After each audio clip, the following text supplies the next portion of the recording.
Hello everyone, Angel here, continuing our Let's Play of TFTC Reimagined, and today we're going to start Battle 3, where we're going to join Admiral Thrawn in deploying a new frontier outpost and clearing a system rife with piracy and rebel scum.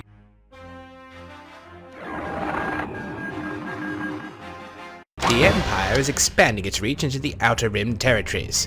You have been assigned to Vice Admiral Thrawn's command to assist in securing the Pakuni system, which is rife with smugglers and pirates, and help in establishing a new frontier outpost. However, far from the reaches of the core worlds, resources are spread somewhat thin. Fortunately for us, there is a cargo transfer and manufacturing facility near the planet Argoon where numerous storage containers should be filled with equipment and material that will be vital in the construction of our new facility. So yeah, again, narrative continuity, consistency.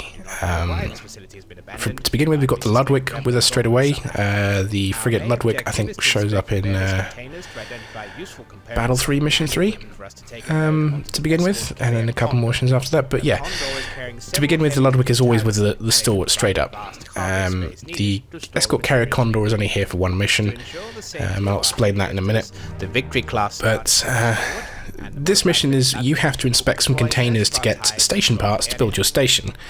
This kind of bothered me a little in the original narratives. Like, the Empire, at least in the EU canon, is this vast military machine with all sorts of supplies. I mean, I think the canon at the time was like they have 25,000 Star Destroyers at their peak, and who knows how many support ships go with that. Building our new frontier outpost, but you have to go scavenging for station parts for a Vice Admiral? I mean, I know Thrawn's an alien and maybe he's not treated so well at this point, but still, it bothered me a little, so I couldn't exactly abandon this entirely.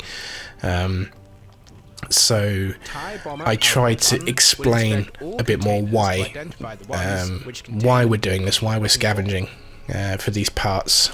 Though our reconnaissance flight reported the area abandoned, so yeah, we found this manufacturing facility. It's been abandoned. I've actually added a station this time. It's not just a bunch of floating containers in the middle of nowhere. Although yes, it says it's near the planet Argoon, but yeah, there's no real visual representation of that in the original, because you can do that, except for a tiny little planet backdrop. Frigate Ludwig will help provide cover for this operation. But yeah, to seize the materials. So it's just a bigger base this time, and hopefully it's a bit more narrative sense from why this we're getting the station parts here. It's like, okay, we can just get it from a third party essentially. But it still kind of bothers me a bit that we can just get a convoy shipped here from the Empire with the station parts we needed. But I suppose this also just demonstrates the ingenuity of Thrawn in getting the parts he needs, the resources he needs to establish his dominance in this sector. Alpha 1. But there you can see we've got the big manufacturing facility. That doesn't last very long. It gets instantly destroyed pretty much by the medium transports. Order acknowledged. And I've changed the positions of the containers. Original version of this reimagined mission did contain more containers. But people were complaining there's just too much. There's too many things to inspect here, so I sort of halved it down. Sometimes less is more, if you understand. There's no need to just add more containers for the sake of it. But what I did add was that there was an immediate rebel raid going on straight away, whereas in the original you had to sort of wait a little before the rebels came in. But no, in this case, and I mentioned this in the narrative, that the reason this facility has been abandoned is because the rebels are trying to get hold of this these resources as well. And they kind of beat you to it here in a way, but not quickly enough. But in replaying this mission, this is I think my fourth attempt to do this, I died a few times doing this mission, and I realised that gameplay wise that the flow of this mission is really dependent on which containers you inspect first. And the medium transports, although they're normally unarmed in the TIE Fighter and X-Wing Alliance, I did actually arm them this time, and that's proven possibly a little counterproductive, at least in this mission certainly, because your wingmen go attack them and just get instantly killed. They're far more too powerful at the moment, so I need to tweak that and lower their skill level. And also, a TIE bomber is just crap to fly this mission in. You have to inspect a bunch of containers. It's hard to avoid the fire of these transports if you get too close to them. There's a bonus to inspect them and there's a bonus to destroy them, but at the moment it's actually a bit too hard to destroy them because they're so lethal. So I'm actually probably going to change this mission quite a bit for the next patch. I probably going to switch the player from a TIE bomber to a TIE interceptor, because the next mission also has you in a TIE bomber, and as I've already said, I don't like flying TIE bombers. And I think for this mission, flying a TIE bomber on inspection duty doesn't make sense. And it should just be a bit more fun to fly an interceptor. You'll be able to get through the container inspections quicker, and you'll be able to intercept the enemy craft more quickly as well. And also, if you're not careful, A-wings do go for you, and they have missiles. And there's also 2 Y-wings here which will always target the heavy lifters, and if you don't deal with them first, the heavy lifters are going to die and you'll fail the mission. So yeah, this mission needs work still, is what I'm saying. So you have to play it right in order to win this mission. Which I don't think should be the case necessarily, that you have to play it an exactly specific way, because there's too many different ways. You know, you can inspect the group of containers which are further away first, and then the rebels come in, then it's harder for you to close the distance to deal with the Y-wings, or then the A-wings come after you and distract you or kill you. And because the medium transports end up killing your friendlies, you've got no wingmen to deal with them, and there's no reinforcements in this mission either. So again, maybe adding reinforcement request to this mission would help as well. So yeah, I ended up finding this a frustrating mission to replay for the Let's Play. So this has actually been an interesting learning experience as well. Balancing as I go.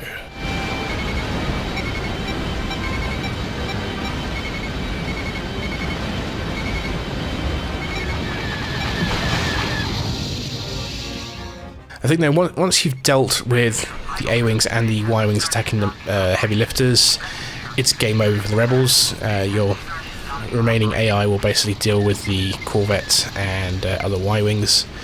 There's no real threat to the Protector, sorry, not the Protector, the Stalwart, Ludwig, or the escort carrier.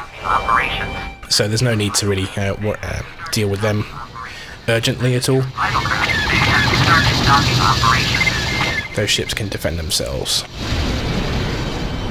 And there we go, that's the rebels dealt with. It's just, yeah. The AI likes to shoot debris. Even though it's basically got no collision model, the AI will always shoot debris if there's no other targets for them to engage, and it's a generic engage IFF rebel target order they have. So this is another point in the mission where Mike could use perhaps a little bit more work, I don't know. The rebels are beat here, we're just waiting for the heavy lifters to dock up and complete their mission. There's no other rebels here to engage, so I either need to add a bit more combat or speed up the heavy lifters' movement. You might notice they're heading to the carrier, and not the, I was going to say Protector again, the Stalwart. I only did this because I felt it made sense to have a large cargo carrying vessel, or at least in this case the escort carrier has a huge hangar, which made sense for all these containers and the heavy lifters, whereas the Protector, oh my god, I keep calling it the Protector. I think it's just because I'm recording this off the back of doing Battle 2 Mission 5, so it's the Stalwart. Remember, it's the Stalwart. Okay. But yeah, the hangar and the Victory Destroyer is far too small. I just visually didn't want that to, wanted that to change a bit. And also, it basically allows me to explain, okay, we've got the parts, now that carrier's going to go off and get these parts refined down, get the parts we need, so they can come back in a proper convoy, which the Stalwart, yes, got it right this time, will escort back to us.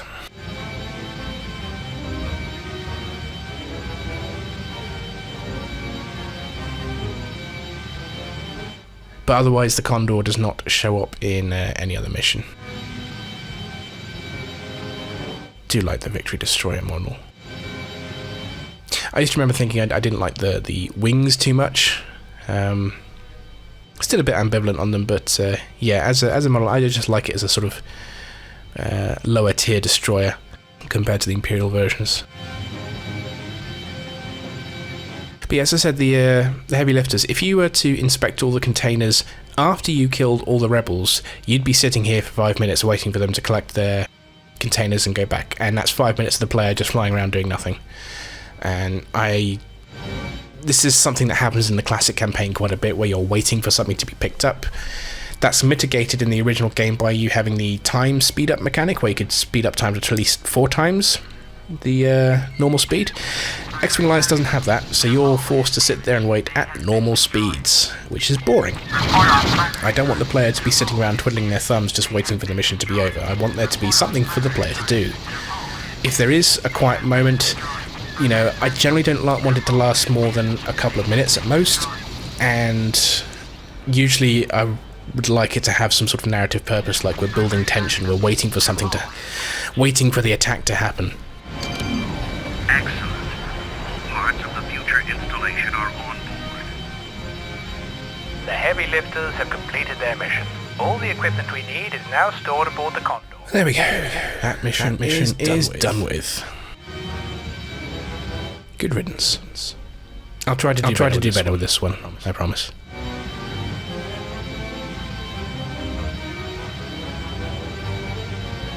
Report to the debriefing room at once. Yes, sir.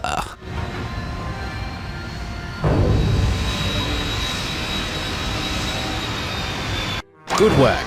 You successfully identified and located the equipment we needed for our new space installation and helped drive off the rebels trying to steal the equipment for themselves.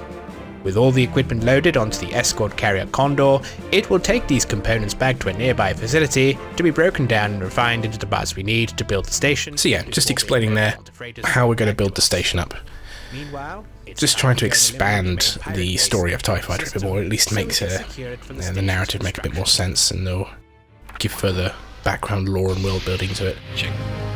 I've got a rebreather. This is again I think a real photo of UIL's 002's cosplay outfits. He's a big 501, is it 501st cosplay group? It's not something I'm into myself, but yeah, he is, and he does a good job. And we're a lieutenant now, yay! Or lieutenant, as we say. British.